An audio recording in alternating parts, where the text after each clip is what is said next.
से गांव में रामलाल का परिवार रहता था। घर में उसकी पत्नी कमला, बेटा मोहन और नई नई बहू सीता रहती थी। सीता बहुत गरीब परिवार की बेटी थी। शादी के बाद वह अपने ससुराल आई, लेकिन उसकी सास कमला उसे गरीब होने के कारण पसंद नहीं करती थी। पहली सुबह कमला गुस्से में, सीता जल्दी उठो, पूरे घर का काम तुम्हें ही करना है। सीता धीरे से, जी माँ जी अभी करती हूँ। एक छो सीता सुबह से रात तक झाड़ू पोंछा, खाना बनाना, बर्तन धोना और गायों को चारा देना, सब काम अकेली करती। एक दिन ससुर रामलाल ने देखा कि सीता बिना आराम किए काम कर रही है। रामलाल, बेटी थोड़ा बैठ जाओ, सुबह से काम कर रही हो। सीता, बाबूजी पहले सबका काम पूरा कर लूं, फिर आराम कर लूंगी। रामलाल को बहू पर दया आने लगी। कुछ दिनों बाद गांव में मेले की घोषणा हुई। घर के सभी लोग मेले जाने लगे। मोहन, माँ सीता भी चलेगी। कमला, नहीं, घर का काम कौन करेगा? सीता मुस्कुराकर बोली, सीता, कोई बात नहीं, आप लोग जाइए, मैं घर संभाल लूंगी। सब लोग मेले चले गए। उसी समय तेज बारिश शुरू हो गई। छत से पानी टपकने लगा। सीता ने जल्दी जल्दी अनाज की बोरियां बचाई, जानवरों को सुरक्षित जगह बांधा और पूरे घर को संभाल लिया।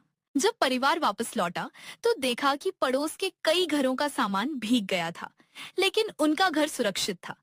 रामलाल जी बोले, अगर सीता नहीं होती तो हमारा बहुत नुकसान हो जाता। मोहन ने भी गर्व से कहा। मोहन बोला, मेरी पत्नी ने पूरे घर को बचा लिया। कमला पहली बार चुप हो गई। कुछ दिनों बाद गांव में खाना बनाने की प्रतियोगिता हुई। रामलाल ने सीता का नाम लिखवा दिया। सीता बोली, माँ जी अगर आप अनुमति दें तो मैं कोशिश करूं। कमला ने बिना मन के कहा, जाओ देख लेते हैं। सीता ने अपने हाथों से स्वादिष्ट बाजरे की रोटी, दाल, सब्जी और खीर बनाई। जब निर्णायकों ने खाना चखा तो सभी ने उसकी बहुत तारीफ की। निर्णायक बोले, पहला पुरस्कार सीता को मिलता है। पूरा गांव तालियां बजाने लगा। सीता को इनाम में नकद राशि और सम्मान पत्र मिला। घर लौटकर उसने सारी इनामी राशि सास के हाथ में रख दी। सीता बोली, माँ जी यह घर का है, इसे आप रख लीजिए। कमला की आंखों में आंसू आ गए।